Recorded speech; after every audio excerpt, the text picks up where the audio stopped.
केन्द्रबिन्दु समाचारमा स्वागत गर्छु। म मनोज नेउपाने।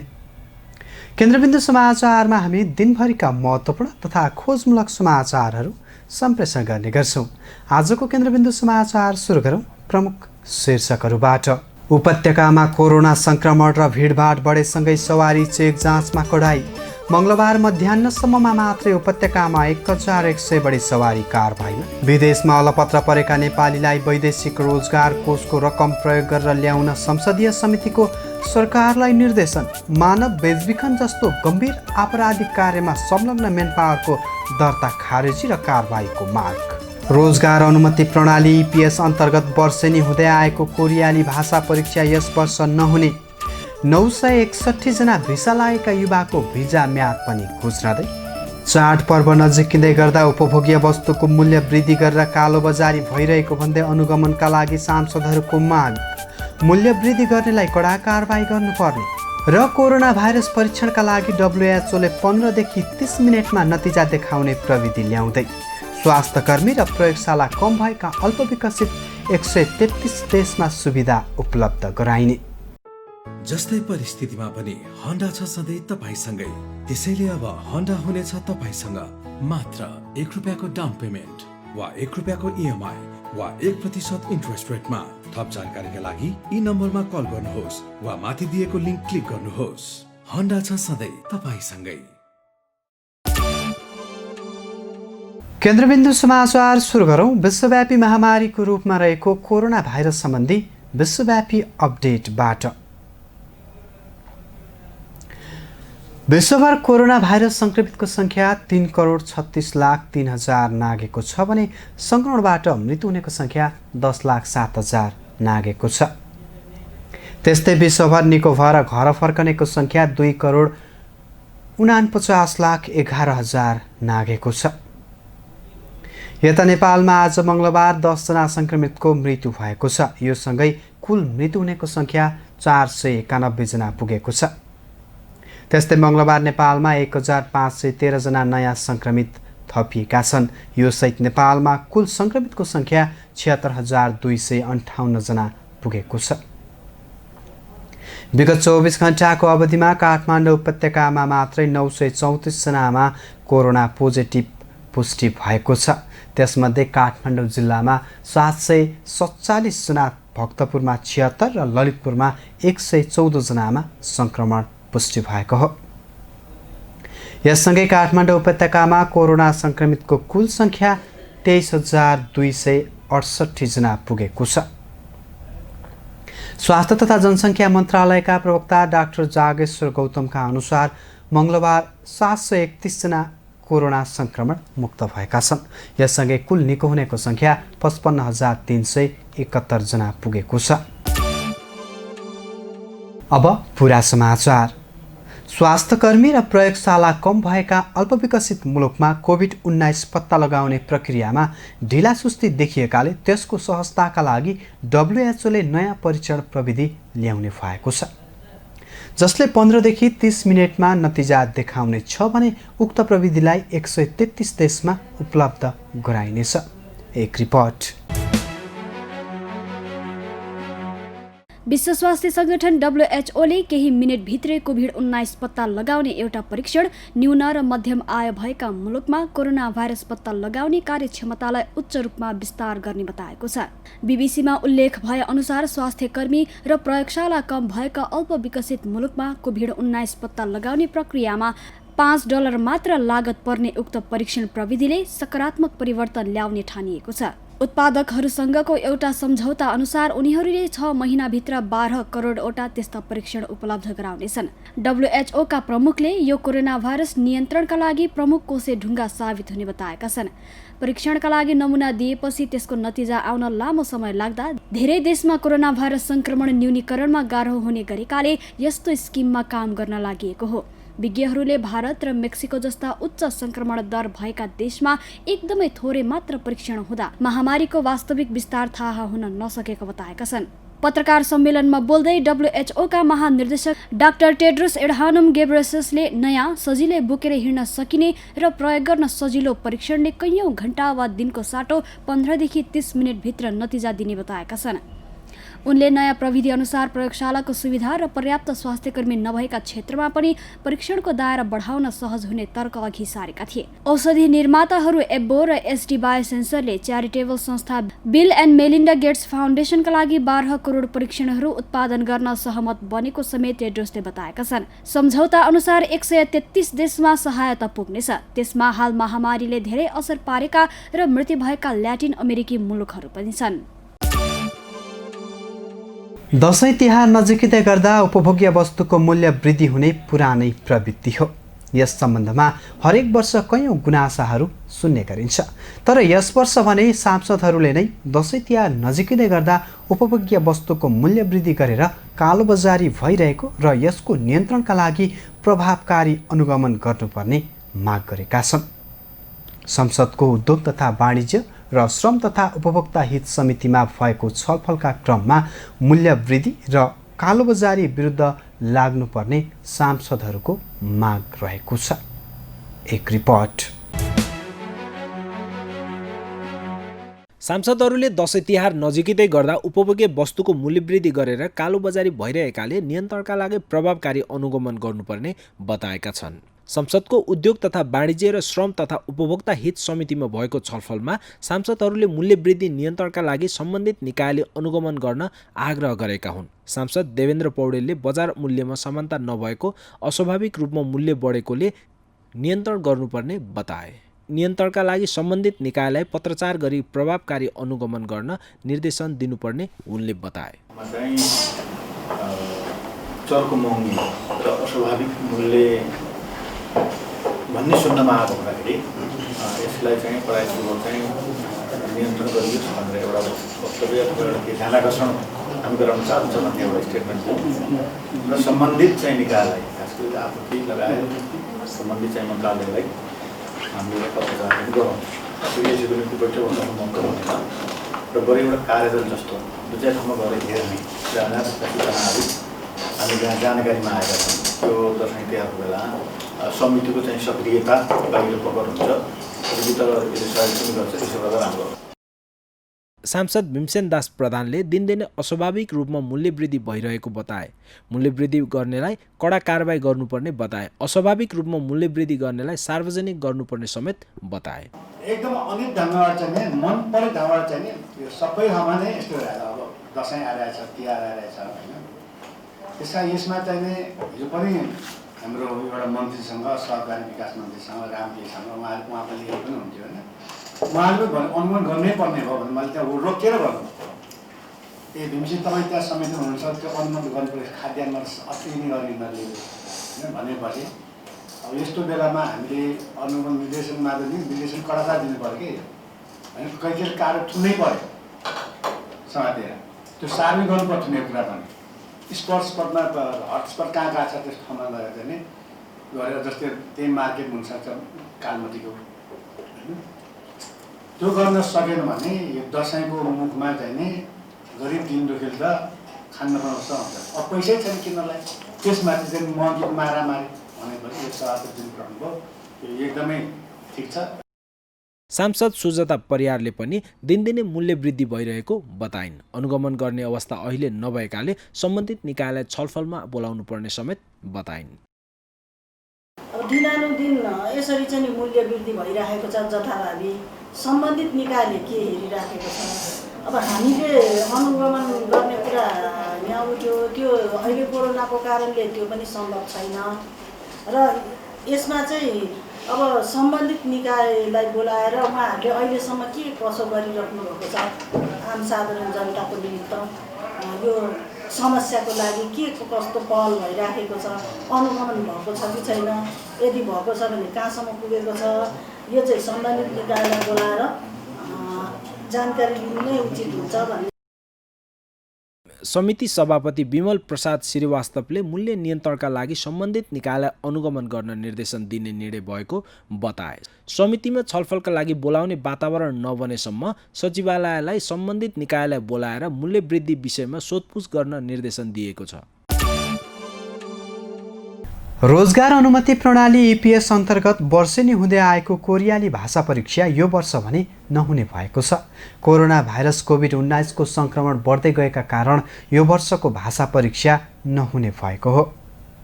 कोरोना सङ्कट सुरु भएता 1701 युवाले कोरियाका रोजगारदातासँग श्रम सम्झौता गरे पनि कुनै श्रमिक पनि कोरिया प्रवेश गर्न पाएका छैनन्। श्रम सम्झौता गरेर भिसा प्राप्त गरेका 961 जना समेत कोरिया जान पाएका छैनन्। यसै सम्बन्धमा रहेर तयार पारिएको यो रिपोर्ट। रोजगार अनुमति प्रणाली EPS अन्तर्गत वर्षेनी हुँदै आएको कोरियाली भाषा परीक्षा यो वर्ष नहुने भएको छ। कोरोना भाइरस कोभिड-19 को संक्रमण बढ्दै गएका कारण यो वर्षको भाषा परीक्षा नहुने भएको हो। रोजगार गन्तव्य कोरियामा कोरोना संक्रमण घट्दो दरमा रहे पनि स्रोत मुलुक नेपालमा भने संक्रमण बढ्दै गएको कारण देखाउँदै भाषा परीक्षा नहुने निर्णय भएको हो। वैदेशिक रोजगार विभाग EPS शाखाका अनुसार सन् 2020 का लागि लिइने भाषा परीक्षा नहुने कोरियाली पक्षले अनौपचारिक जानकारी दिएको छ। साधारणतया विगतमा वैशाख र जेठ महिनामा भाषा परीक्षा हुने भए पनि त्यसको तयारी भने 4 महिना अगाडिदेखि नै गरिँदै आएको छ। कोरियाली पक्षले यो वर्षको भाषा परीक्षा नहुने भएपछि तयारी समेत गरेको छैन। शाखाका निर्देशक इन्द्र गौतमले कोरियाको मानव संशोधन विकास बोर्ड HRD ले प्राविधिक हिसाबले यो वर्ष भाषा परीक्षा हुने सम्भावना नरहेको अनौपचारिक जानकारी दिएको बताए। कोरियामा कोरोना संक्रमण नियन्त्रण उन्मुख भए पनि नेपालमा भने बढ्दै गइरहेको छ। यस्तो बेला हजारौं मानिस जम्मा गरेर परीक्षा सञ्चालन गर्न तत्कालका लागि सम्भव नदेखिएपछि नेपाली पक्षले पनि परीक्षा गराउनु पर्छ भनेर कुनै पहल गरेको छैन। कोरोना सङ्कट सुरु भए यता 1701 युवाले कोरियाका रोजगारदातासँग श्रम सम्झौता गरे पनि कुनै श्रमिक पनि कोरिया प्रवेश गर्न पाएका छैनन्। श्रम सम्झौता गरेर भिसा प्राप्त गरेका 961 जना समेत कोरिया जान पाएका छैनन्। 961 भिसा लागेका युवाको भिसा म्याद भने सकिन लागेको छ। यिनीहरूको भिसा म्याद नोभेम्बरको दोस्रो सातासम्म मात्र रहेको शाखाले जनाएको छ। 961 मध्ये कोरियामा काम गरेर फर्केका 758 कमिटेड वर्कर पनि कोरिया जान नपाएको शाखाले जनाएको छ। नेपाली युवा कोरिया प्रवेश गर्ने अवस्था नभए पनि त्यहाँको सरकारले असोज 12 देखि 26 गतेसम्म कृषि क्षेत्रका श्रमिकको माग प्रक्रिया सुरु भने गर्ने भएको छ। यसैगरी उत्पादनमूलक क्षेत्रमा कोरिया जान रोस्टरमा रहेका नेपाली युवाका लागि असोज 27 देखि कार्तिक 7 गतेसम्म माग प्रक्रिया खुला गर्ने जनाएको छ। नेपालबाट वार्षिक औसत 8000 को हाराहारीमा नेपाली युवा कोरिया जाने भए पनि यो वर्षको 9 महिनामा 1027 नेपाली मात्र रोजगारीका लागि कोरिया गएको शाखाले जनाएको छ। सन् 2019 मा 7136 नेपाली रोजगारका लागि कोरिया गएका थिए। हालसम्म 4020 महिला र 62852 पुरुष सहित 66872 नेपाली रोजगारीका लागि कोरिया गइसकेका छन्। संसदीय समितिले विदेशमा जुनसुकै कारणले पनि अलपत्र परेका श्रमिकहरूलाई वैदेशिक रोजगार कोषको रकम प्रयोग गरी उद्धार गर्न सरकारलाई निर्देशन दिएको छ। प्रतिनिधि सभा अन्तर्गतको उद्योग तथा वाणिज्य र श्रम तथा उपभोक्ता हित समितिको मङ्गलबार बसेको बैठकमा ठूलो रकम लिएर नेपालीहरूलाई अवैध बाटोबाट लग्दै मानव बेचबिखन जस्तो गम्भीर आपराधिक कार्यमा संलग्न मेन पावरको दर्ता खारेजी गरी कारबाही गर्न पनि समितिले निर्देशन दिएको छ। हेरौँ पूरा समाचार। संसदीय समितिले विदेशमा जुनसुकै कारणले पनि अलपत्र परेका श्रमिकहरूलाई वैदेशिक रोजगार कोषको रकम प्रयोग गरी उद्धार गर्न सरकारलाई निर्देशन दिएको छ। प्रतिनिधि सभा अन्तर्गतको उद्योग तथा वाणिज्य र श्रम तथा उपभोक्ता हित समितिले श्रम स्वीकृति लिएर वैदेशिक रोजगारीमा गएका श्रमिक जुनसुकै कारण अलपत्रमा परेका भए पनि कोषको रकमबाट उद्धार गर्न निर्देशन दिएको हो। COVID-19 crisis management centre CCMC ले कोरोनाका कारण अलपत्र परेका नेपालीको उद्धार गरी स्वदेश फर्काउन जारी गरेको निर्देशिका संशोधन गरी अन्यलाई पनि कोषको रकमबाटै फर्काउन निर्देशन दिएको हो। साथै समितिले रोजगारी गुमेर अलपत्र परेका नागरिकलाई सुरक्षित रूपमा फर्काउन परराष्ट्र र संस्कृति पर्यटन तथा नागरिक उड्डयन मन्त्रालयसँग समन्वय गरी उडान संख्या थप गर्न पनि श्रम रोजगार तथा सामाजिक सुरक्षा मन्त्रालयलाई निर्देशन दिएको छ। समितिले घरेलु श्रमिकको रूपमा नेपाली श्रमिक पठाउने ठोस कानुन र नेपाल र सम्बन्धित रोजगारदाता मुलुक बीच द्विपक्षीय सम्झौता नभएसम्म नपठाउन पनि निर्देशन दिएको छ। यद्यपि घरेलु कामदार लान चाहने देशमा घरेलु कामदारको सेवा शर्त र सुरक्षा सम्बन्धमा छुट्टै र ठोस कानुनी व्यवस्था रहेको अवस्थामा भने पठाउन सकिने समितिको निर्देशनमा उल्लेख छ। त्यस्तै नेपाल र सम्बन्धित मुलुकबीच घरेलु कामदार पठाउने सम्बन्धमा द्विपक्षीय सम्झौता भएको र सम्झौतामा कामदारको पारिश्रमिक, बिदा, सामाजिक सुरक्षा, व्यवसायजन्य सुरक्षा, स्वास्थ्य सुरक्षा, 24 घण्टे बिमा र अतिरिक्त कामको थप सुविधा सुनिश्चित गरेर मात्रै पठाउनु पर्ने भनेको छ। यसैगरी घरेलु कामदार पठाउन अगाडि काम सम्बन्धी आधारभूत तालिम, जाने मुलुकमा बोलिने भाषा, परम्परा, संस्कार र संस्कृतिका बारेमा आधारभूत जानकारी हासिल गरेको, त्यहाँ पुगेपछि काम सुरु गर्न अगाडि अनिवार्य तालिम दिने व्यवस्था भएको र नेपाली कामदार सम्बन्धित देशको कामदार बीच सेवा, शर्त र सुरक्षाको वातावरणमा भेदभाव नभएको अवस्थामा पठाउन समितिको निर्देशनमा आग्रह गरिएको छ। त्यसैगरी घरेलु कामदारमाथि शारीरिक, मानसिक र यौनजन्य हिंसा गर्ने स्पोन्सर, मालिक वा घर परिवारको सदस्यलाई कडा कारबाही गर्ने सम्बन्धमा सम्बन्धित देशको कानुन रहेको अवस्था र घरेलु कामदारले सहज तरिकाले आफ्नो परिवार र दूतावाससँग सम्पर्क गर्ने अवस्थामा मात्र पठाउन निर्देशन दिएको छ।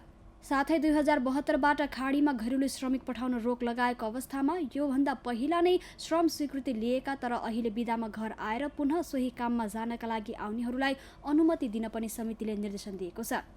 ठूलो रकम लिएर नेपालीहरूलाई अवैध बाटोबाट लग्दै मानव बेचबिखन जस्तो गम्भीर आपराधिक कार्यमा संलग्न म्यान पावरको दर्ता खारेज गरी कारबाही गर्न पनि समितिले निर्देशन दिएको छ। खाडीमा घरेलु कामदार पठाउन प्रतिबन्ध लगाएपछि पनि अवैध तरिकाबाट पठाउने कार्यमा संलग्न त्रिभुवन अन्तर्राष्ट्रिय विमानस्थल, अध्यागमन कार्यालय र सम्बन्धित निकायका कर्मचारीमाथि छानबिन गरी कडा कारबाही गर्न समितिले गृह, श्रम र परराष्ट्र मन्त्रालयलाई निर्देशन दिएको छ। साथै क्लिनिङ, सेल्स वर्कर र पर्यटक भिसामा नेपाली कामदार लगेर विदेशमा घरेलु श्रमिकका रूपमा काम लगाइएको पाइएमा पठाउने व्यक्ति वा म्यान पावर कम्पनीलाई पनि कडा कारबाही गर्न समितिले निर्देशन दिएको छ। संसदीय समितिले 2076 फागुन 17 गतेदेखि फागुन 29 गतेसम्म नेपाली घरेलु श्रमिकहरूको विद्यमान अवस्थाको अनुगमन निरीक्षण गरी टोलीले दिएको सुझावका आधारमा सरकारवालाहरूलाई निर्देशन दिएको हो। केन्द्रबिन्दु समाचारमा अब आजको टप 1 न्युजको पालो। काठमाडौँ उपत्यकामा सवारी तथा मानवीय चाप बढ्न थालेपछि ट्राफिक प्रहरीले सवारी चेक जाँचमा कडाई गरेको छ। बाहिरी जिल्लाका सवारी आवत जावत बढेको तथा मानिसहरूको भिडभाड बढेकाले प्रहरीले जोडबिजोड प्रणालीमा कडाई गरेको जानकारी गराएको छ। हेरौँ यो रिपोर्ट। कोभिड-19 को जोखिमका बीच काठमाडौँ उपत्यकामा सवारी तथा मानवीय चाप बढ्न थालेको छ। सवारी साधन झनै साबिकको तुलनामा बढी सञ्चालन हुन थालेको छ भने ट्राफिक जाम समेत बढ्न थालेको पाइएको छ। बाहिरी जिल्लाका सवारी आवत जावत बढेकाले पनि उपत्यकामा मानिसहरूको आवागमन समेत बढेको महानगरीय प्रहरी कार्यालय काठमाडौँले जनाएको छ। सवारी भित्रिने क्रम बढेकाले पनि मानिसहरूको चहलपहलमा वृद्धि भएको प्रहरीको अनुमान रहेको छ। मानिस र सवारीको चाप हुँदा कोभिड-19 को जोखिम बढेको छ। उपत्यका नगरपालिका फोरमका सचिव, मध्यपुर ठेमी नगरपालिकाका प्रमुख मदन सुन्दर श्रेष्ठले अन्य जिल्ला र उपत्यकाको हकमा एउटै नियम लागू गर्दा कोरोनाको संक्रमण दर बढेको बताए। महानगरीय ट्राफिक प्रहरी महाशाखाका अनुसार अहिले झनै 20,000 सवारी साधन उपत्यका भित्रिने र सोही हाराहारीमा बाहिरिने गरेका छन्। सोमबार उपत्यकामा 4,583 सवारीमा 19,500 यात्रु भित्रिएका थिए। 4,698 सवारी मार्फत 20,000 भन्दा बढी यात्रु बाहिरिएका छन्। फलस्वरूप भिडभाड बढेको महसुस भएपछि आजदेखि भने विशेष आदेशको पूर्ण कार्यान्वयनमा लागेको उपत्यकाको ट्राफिक प्रहरीले जनाएको छ। काठमाडौँ उपत्यकामा जोडबिजोड प्रणाली अनुसार सवारी सञ्चालनमा छन्। सार्वजनिक सवारी साधनले पनि आधा मात्र यात्रु राखेर हिँड्न पाउँछन्। सवारीले 50% बढी भाडा लिन पाउने व्यवस्था गरिएको छ। आवश्यक स्वास्थ्य सुरक्षा मापदण्ड अनुसार सवारी चलाउन भनिएको छ। सबै सवारीले पूर्ण रूपमा आदेश लागू गरेका छैनन् भने जोडबिजोड प्रणाली समेत बेपरवाह भएको पाइएको प्रहरीले जनाएको छ। प्रमुख श्रेष्ठले जोडबिजोड प्रणालीले कागजमै सीमित भएको बताए। त्यसकारण पनि उपत्यकामा भिडभाड बढेको हो। महानगरीय ट्राफिक प्रहरी महाशाखाका प्रमुख प्रहरी वरिष्ठ उपरीक्षक भीमप्रसाद ढकालले 1-2 दिन केही खुकुलो हुँदा सवारी बढेको पाएकाले आजदेखि जोडबिजोडको पूर्ण रूपमा कार्यान्वयनमा प्रहरी परिचालन गरिएको बताए। आज मध्याह्नसम्ममा मात्रै उपत्यकामा 1,100 सवारीलाई कारबाही गरिएको उनले जानकारी दिए। उनका अनुसार सामाजिक र भौतिक दूरी कायम नगर्ने सवारी साधनलाई समेत कारबाही तीव्र पारिएको छ। तोकिएभन्दा बढी भाडा लिएको, बढी यात्रु राखेको तथा स्वास्थ्य मापदण्ड प्रयोग नगरेको पाइएमा पनि सवारीबाई कारबाही गरिने उनले बताए। स्वास्थ्य तथा जनसङ्ख्या मन्त्रालयले दैनिक रूपमा सार्वजनिक गर्ने गरेको विवरण अनुसार देशभर कोरोना सङ्क्रमित मानिसको झन्डै आधा उपत्यकाका व्यक्ति रहेका छन्। त्यसैले उपत्यकाको भिडभाड रोक्न विशेष व्यवस्था गर्नुपर्ने स्वास्थ्य विज्ञको सुझाव छ। यसका लागि पहिलो शर्त भनेको भिडभाड रोक्नु, भौतिक दूरी कायम गर्नु र स्वास्थ्य मापदण्ड पूर्ण रूपमा लागू गराउनु नै हो। हस्त दर्शकवृन्द, आजका लागि केन्द्रबिन्दु समाचार सकिएको छ। भोलि पुनः यसै समयमा हामी उपस्थित हुने नै छौँ। तबसम्मका लागि बिदा दिनुहोस्। केन्द्रबिन्दु समाचार हेर्दै गर्नुहोला। नमस्कार।